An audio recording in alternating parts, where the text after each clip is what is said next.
India Legal presents Courts Roundup.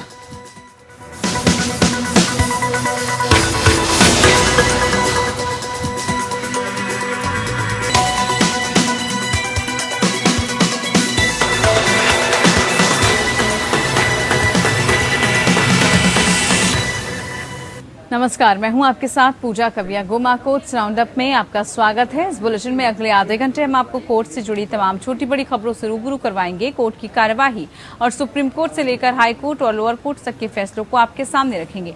आगे बढ़ने से पहले डाल लेते एक नजर हेडलाइंस पर। राजद्रोह कानून पर केंद्र ने सुप्रीम कोर्ट से कहा, सरकार पुनर्विचार कर रही है, इसलिए मामले की सुनवाई फिलहाल रोकी जाए। कोर्ट सरकार को वक्त देने का हुआ जारी। कहा, कल तक बताएं क्या लंबित केस स्थगित रखा जा सकता है या नहीं।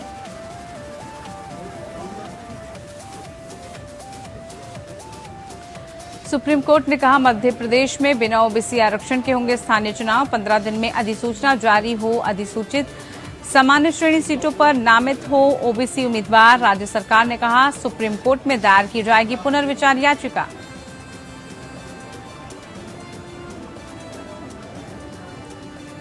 इलाहाबाद हाईकोर्ट ने आजम खान को शत्रु संपत्ति हड़पने मामले में अंतरिम जमानत पर रिहा करने का दिया निर्देश। 1 लाख रुपए के मुचलके पर दी जमानत। शत्रु संपत्ति को पैरामिलिट्री फोर्स को सौंपने का दिया आदेश।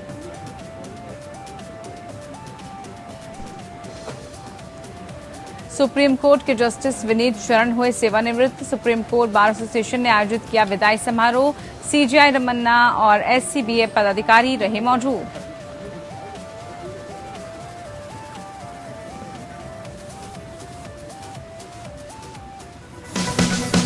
India Legal presents Courts Roundup.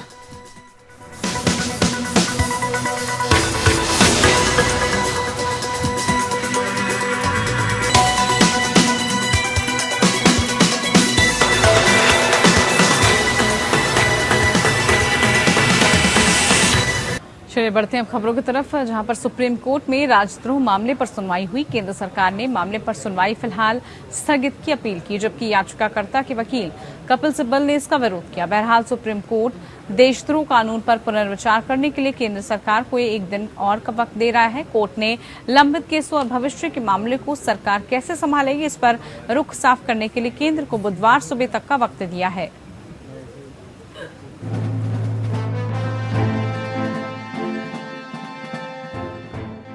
Supreme court ने मंगलवार को केंद्र सरकार से पूछा कि क्या वो राज्यों को भारतीय दंड संहिता आईपीसी की धारा 124(a) की समीक्षा करने की सरकार की कवायद पूरी होने तक देशद्रोह के सभी लंबित मामलों को स्थगित रखने का निर्देश जारी कर सकती है। सॉलिसिटर जनरल तुषार मेहता ने कहा कि राजद्रोह कानून पर सरकार पुनर्विचार कर रही है, इसलिए मामले की सुनवाई फिलहाल स्थगित कर दी जाए। सीजेआई ने कहा कि मामले में नोटिस जारी किया गया है। उन्होंने मेहता से पूछा कि आप निर्णय लेने में कितना समय लेंगे। तुषार मेहता ने कहा कि इसके लिए कोई सटीक समय नहीं कह सकता। सुप्रीम कोर्ट ने केंद्र को बताया कि देशद्रोह कानून के दुरुपयोग की चिंताएं हैं। जस्टिस हेमा कोहली ने सुझाव दिया कि केंद्र को राजद्रोह कानून पर पुनर्विचार का काम 3-4 महीने में पूरा करना चाहिए। कोर्ट ने केंद्र से पूछा कि क्या सरकार 124(a) के तहत गिरफ्तार लोगों के हक की रक्षा कर सकती है। क्या केंद्र दिशा निर्देश जारी कर सकता है कि राजद्रोह के आरोपियों पर 124(a) केंद्र के फैसले तक लागू नहीं होगा। कोर्ट ने केंद्र से कहा, आप खुद राज्य सरकारों को ये निर्देश क्यों नहीं देते जब तक कि केंद्र पुनर्विचार की प्रक्रिया पूरी नहीं कर लेता। सीजेआई ने कहा कि हमें सब कुछ संतुलित करना होगा, दोनों पक्षों को देखना होगा, ये भी देखने की जरूरत है कि जेल में कौन है। सॉलिसिटर जनरल तुषार मेहता ने कहा कि केंद्र से निर्देश लेकर कोर्ट को जानकारी देंगे। कोर्ट केंद्र को इस मामले पर समय देने के लिए भी तैयार हो गया है। सीजेआई ने कहा कि हम आपको समय देंगे, आप बुधवार तक ये निर्देश लेकर बताएं कि राजद्रोह के तहत लंबित मामलों और भविष्य में दर्ज होने वाले केस पर क्या असर होगा। साथ ही ये भी बताने को कहा है कि क्या अभी 124(a) के लंबित केस स्थगित रखे जा सकते हैं या नहीं। केंद्र सरकार ने इससे पहले अदालत के समक्ष एक हलफनामा पेश किया था, जिसमें कहा गया था कि उसने भारतीय दंड संहिता की धारा 124(a) की फिर से जांच करने और पुनर्विचार करने का फैसला किया है, जो देशद्रोह के अपराध को अपराध बनाती है। न्यायालय कानून की वैधता को चुनौती देने वाली याचिकाओं की एक बेंच की सुनवाई कर रहा था। जिस पर वर्तमान में 3 न्यायाधीशों की पीठ सुनवाई कर रही है। Bureau report. तो इधर मध्य प्रदेश में पंचायत और नगर निगम चुनावों को लेकर सुप्रीम कोर्ट ने बड़ा फैसला सुनाया। प्रदेश में बिना ओबीसी आरक्षण के चुनाव होंगे। कोर्ट ने 15 दिन में पंचायत एवं नगर पालिका नगर निगम चुनाव की अधिसूचना जारी करने के निर्देश दिए हैं। सामान्य सीटों पर राजनीतिक दल ओबीसी उम्मीदवार को नामित कर सकते हैं। वहीं राज्य सरकार ने कहा कि सुप्रीम कोर्ट में पुनर्विचार याचिका दायर की जाएगी।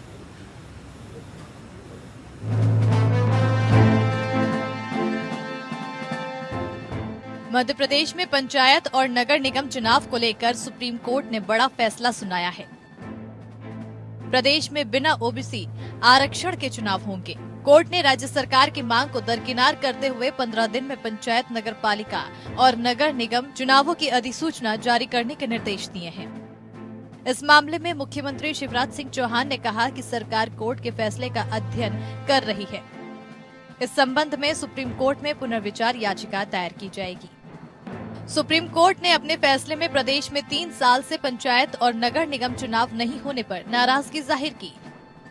सुप्रीम कोर्ट ने कहा कि 5 साल में चुनाव करवाना सरकार की संवैधानिक जिम्मेदारी है।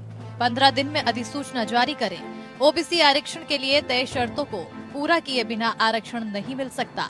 सरकार की ओर से ट्रिपल टेस्ट रिपोर्ट पेश की गई थी। उसमें दावा किया गया था कि मध्य प्रदेश में 48% आबादी अन्य पिछड़ा वर्ग की है। इस आधार पर इस वर्ग को कम से कम 35% आरक्षण मिलना चाहिए। सुप्रीम कोर्ट ने रिपोर्ट को अधूरा माना। कोर्ट ने कहा कि बिना ट्रिपल टेस्ट रिपोर्ट के आरक्षण लागू नहीं कर सकते। Justice A.M. खानविलकर की अध्यक्षता वाली पीठ ने फैसला सुनाया कि 5 साल का कार्यकाल समाप्त होने पर सभी निकायों के लिए नए सदस्यों का चुनाव किया जाना चाहिए और ये कि पदधारी अपने कार्यकाल से 6 महीने से अधिक समय तक जारी नहीं रह सकते हैं। पीठ ने ये भी कहा कि ओबीसी के पक्ष में होने का दावा करने वाले राजनीतिक दल सामान्य श्रेणी की सीटों पर ओबीसी उम्मीदवारों को नामित करने पर विचार कर सकते हैं। कांग्रेस नेता सैयद जफर और जया ठाकुर ने प्रदेश में पंचायत चुनाव में रोटेशन प्रक्रिया को अपनाने की याचिका दायर की थी। इस याचिका की सुनवाई में कोर्ट ने सरकार से ओबीसी आरक्षण को लेकर जवाब मांगा था। सरकार ने दिसंबर 2021 में रिपोर्ट तैयार करने का समय मांगा था। समय सीमा समाप्त होने पर कोर्ट ने सरकार को 5 मई को फटकार लगाई। अगले ही दिन रिपोर्ट पेश करने को कहा था। सरकार ने 600 पेज की रिपोर्ट कोर्ट में 6 मई को पेश की थी। इसके बाद सुप्रीम कोर्ट ने अपना फैसला सुरक्षित रख लिया था। प्रदेश में आरक्षण के नियम बनने के बाद 1993 से अब तक 5 चुनाव हुए हैं। इसमें अन्य पिछड़ा वर्ग को 27%, अनुसूचित जनजाति को 20 और अनुसूचित जाति को 16% आरक्षण मिल रहा था। अब सुप्रीम कोर्ट के आदेश के बाद अनुसूचित जनजाति को 20% और अनुसूचित जाति को 16% आरक्षण मिलेगा, लेकिन ओबीसी को कोई आरक्षण नहीं मिलेगा। Bureau report, APN। Supreme court ने इलाहाबाद उच्च न्यायालय के एक आदेश पर रोक लगा दी है, जिसने न्यू ओखला औद्योगिक विकास प्राधिकरण यानी कि नोएडा की मुख्य कार्यकारी अधिकारी रितु माहेश्वरी के खिलाफ गैर जमानती वारंट जारी किया था। वरिष्ठ अधिवक्ता मुकुल रोहतगी ने प्रधान न्यायाधीश NV रमन्ना और न्यायमूर्ति JK माहेश्वरी और न्यायमूर्ति हिमा कोहली की खंडपीठ के समक्ष याचिका का उल्लेख किया, क्योंकि पीठ ने कल एक उल्लेख अनुरोध को अस्वीकार कर दिया था। वरिष्ठ वकील ने कहा कि ये एक गंभीर मामला था जहां राहत की मांग की गई थी और उच्च न्यायालय ने फैसला सुनाया कि ये घोर अवमानना है और एक गैर जमानती वारंट जारी किया। CJI ने कहा हाईकोर्ट के आदेश पर रोक लगाएं, कल सूचीबद्ध करें। इलाहाबाद उच्च न्यायालय के न्यायमूर्ति सरल श्रीवास्तव ने 5 मई को चुनौती के तहत आदेश पारित किया था। CO नोएडा को उस दिन अदालत में उपस्थित होने के लिए कहा गया था, हालांकि जब मामला उठाया गया था वो वहां पर नहीं थी। उसके वकील ने एकल न्यायाधीश को सूचित किया कि दिल्ली से उसकी उड़ान सुबह 10:30 बजे। अदालत ने याचिकाकर्ता की आचरण पर कड़ी आपत्ति जताते हुए कहा कि उसे सुबह 10 बजे उपस्थित होना था और अदालत से ये उम्मीद नहीं की जा सकती कि वो इस मामले को उठाए। उच्च न्यायालय ने कहा था कि CEO का ये आचरण निंदनीय है और न्यायालयों की अवमानना के समान है, क्योंकि उन्हें रिट कोर्ट द्वारा पारित एक आदेश का पालन न करने के लिए अवमानना कार्रवाई में अदालत द्वारा तलब किया गया है। इसी के साथ माहेश्वरी के खिलाफ गैर जमानती वारंट जारी किया गया और उन्हें 13 मई को पुलिस हिरासत में कोर्ट में पेश करने को निर्देश दिया गया। इस अदालत पर शीर्ष अदालत ने रोक लगा दी और याचिका पर आगे 11 मई को विचार किया जाएगा।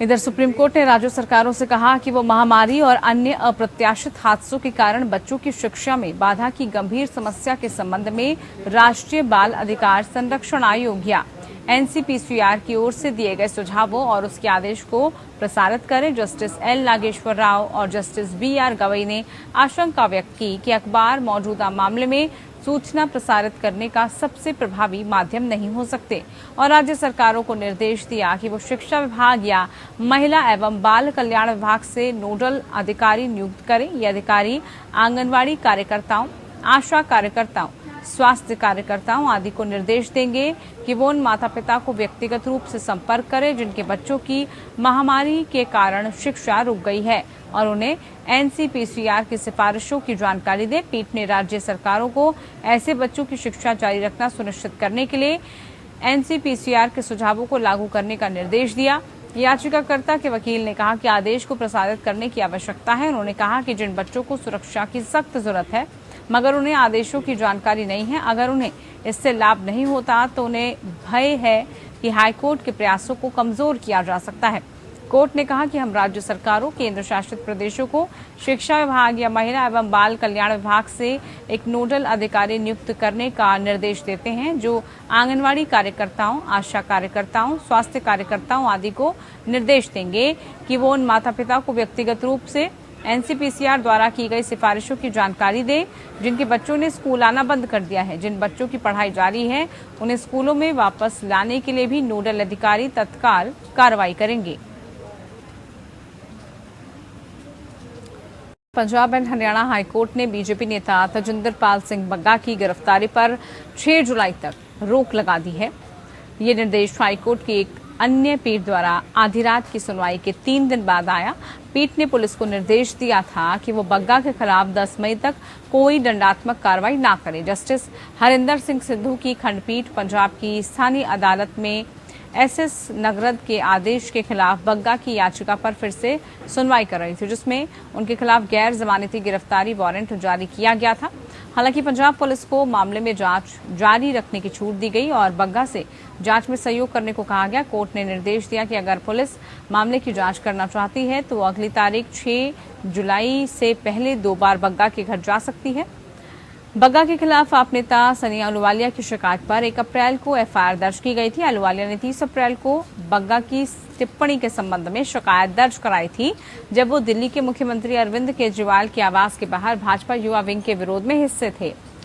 उनके द्वारा किए गए कई ट्वीट भी आरोपों का हिस्सा हैं। अदालत ने आवेदन की सामग्री जांच एजेंसी द्वारा आरोपी को जारी किए गए सीआरपीसी की धारा 41.A नोटिस के साथ ही बग्गा के खिलाफ एफआईआर को भी ध्यान में रखा है।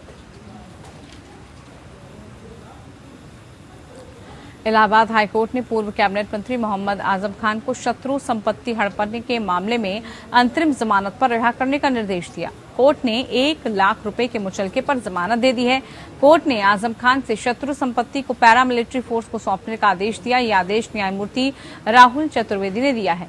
आजम खान को 88 आपराधिक मामलों में पहले ही जमानत मिल चुकी है। हालांकि राज्य सरकार ने 1 दर्जन मामलों में जमानत निरस्त करने की अर्जी दाखिल की है जो हाईकोर्ट में विचाराधीन है। जमानत पर रिहा हो इससे पहले आजम खान के खिलाफ नई एफआईआर दर्ज की गई है। माना यह जा रहा है कि यदि इस केस में जमानत मंजूर हुई तो वो जेल से बाहर निकल आएंगे। नया केस दर्ज होने तक आखिरी मामले में अब जमानत मिलने के बावजूद रिहाई नहीं हो सकेगी। मामले के अनुसार अजीमनगर थाने में शत्रु संपत्ति पर अवैध कब्जा कर बाउंड्री वॉल को घेर कर लेने का आरोप है जिसे मौलाना जौहर अली ट्रस्ट रामपुर द्वारा स्थापित विश्वविद्यालय में शामिल किया गया है। पुलिस ने चार्जशीट दाखिल की है और कोर्ट ने संज्ञान भी ले लिया है। 4 दिसंबर 21 को हाईकोर्ट में सुनवाई हुई थी। कोर्ट ने निर्णय सुरक्षित कर लिया था। 29 अप्रैल 2022 को राज्य सरकार ने हाईकोर्ट में पूरक जवाबी हलफनामा दाखिल कर कुछ और नए तथ्य पेश किए। सुनवाई 5 मई को हुई। कोर्ट ने फैसला सुरक्षित कर लिया था। उधर सुप्रीम कोर्ट ने जमानत पर फैसला सुनाने में देरी को लेकर तलक टिप्पणी की है जिस पर मंगलवार को फैसला सुनाया गया है।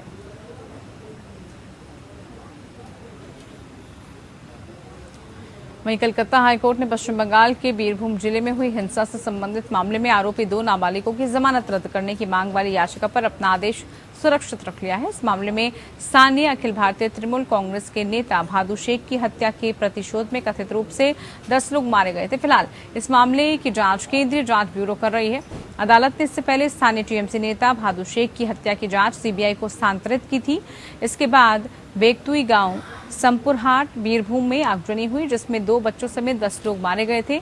चीफ जस्टिस प्रकाश श्रीवास्तव और जस्टिस राजश्री भारद्वाज की खंडपीठ को सुनवाई की पिछली तारीख पर अवगत कराया गया था कि मामले के 2 नाबालिग अभियुक्तों को अनुचित तरीके से जमानत दी गई है, इसलिए अदालत से अनुरोध किया गया है कि वो इस पर सुनवाई करे। मंगलवार को सीबीआई की ओर से पेश वकील ने अदालत को अवगत कराया कि सूरी में किशोर न्याय बोर्ड ने पिछली बार 2 नाबालिगों को केस डायरी के बिना और सीबीआई को कोई नोटिस दिए बिना जमानत दे दी थी। अदालत को आगे बताया गया कि पीड़िता के मृत्यु पूर्व बयान में जमानत पाने वाले आरोपियों में से एक का नाम बताया गया है। संबंधित किशोर बोर्ड को नोटिस जारी करने के लिए प्रार्थना की गई थी कि वो जांच से संबंधित केस डायरी को बुलाए बिना जमानत देने वाले अपेक्षित आदेश कैसे पारित कर सकता है। चीफ जस्टिस ने मौखिक रूप से टिप्पणी की है, हम मुद्दों की जांच करेंगे और आदेश पारित करेंगे। संबंधित घटनाक्रम में पश्चिम बंगाल के बीरभूम जिले में भड़की हिंसा के पीड़ितों के परिजनों को मुआवजा और सरकारी नौकरी देने में मुख्यमंत्री ममता बनर्जी के आचरण पर सवाल उठाते हुए हाईकोर्ट में जनहित याचिका भी दायर की गई है। आरोप लगाया गया है कि मुख्यमंत्री ने गवाहों को प्रभावित करने का प्रयास किया था। सुप्रीम कोर्ट के जस्टिस विनीत शरण आज सेवानिवृत्त हुए।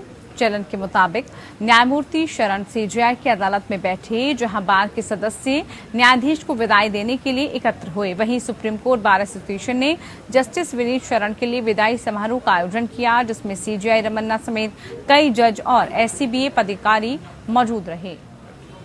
He is a free man, free citizen. He can express his opinions freely and he can enjoy his life. And I asked him much before his retirement, what is your future plans? Are you going to take up any? He said, no, I don't want anything. I want to work freely and I want to be a free citizen. That's what he said it.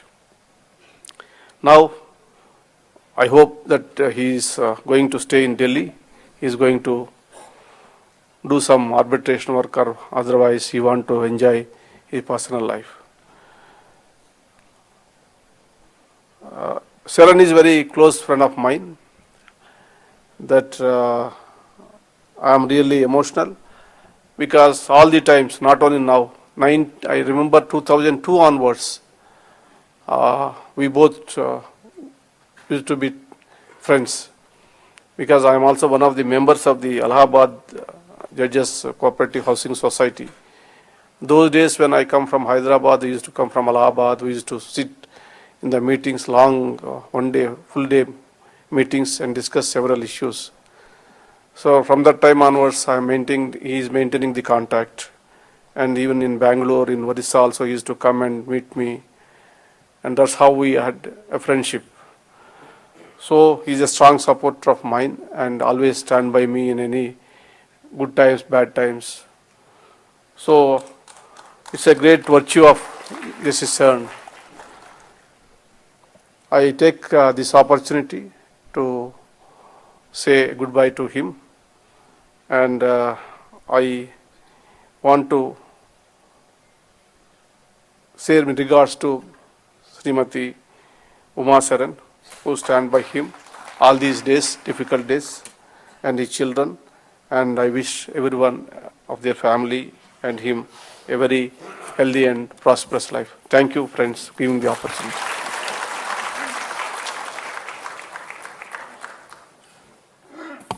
Thank you. On the faces of members of our bar who are really grateful to Honorable Chief Justice of India, and especially we are thanking Honorable Justice Vineet Sharan, because if it was not Justice Vineet Sharan's farewell, we may not have got it. This is a kind perception. Supreme court में राजद्रोह मामले पर हुई सुनवाई। केंद्र सरकार ने मामले पर सुनवाई फिलहाल स्थगित की और अपील की, जबकि याचिकाकर्ता के वकील कपिल सिब्बल ने कहा इसका विरोध किया है। बहरहाल सुप्रीम कोर्ट देशद्रोह कानून पर पुनर्विचार करने के लिए केंद्र सरकार को 1 दिन का और वक्त दे दिया है। कोर्ट ने लंबित केसों और भविष्य के मामलों को सरकार संभालेगी। इस पर आगे चर्चा करेंगे, ये भी दिखाएंगे आपको, लेकिन पहले सीधा रुख कर लेते हैं विधायी समारोह की तरफ। SCBA, Mr. Manoj Kumar Mishra, President SCORA, Mr. Rahul Kaushik, Secretary SCBA, my friend members of the bar, distinguished guests, ladies and gentlemen. Well, today is a day when I'd like to speak to my friends, my family members. Bar is a family for me, straight from the heart and without reading out a speech from my side. Because when you sit with your family and friends, you don't decide what you have to speak, you speak from the heart. Well,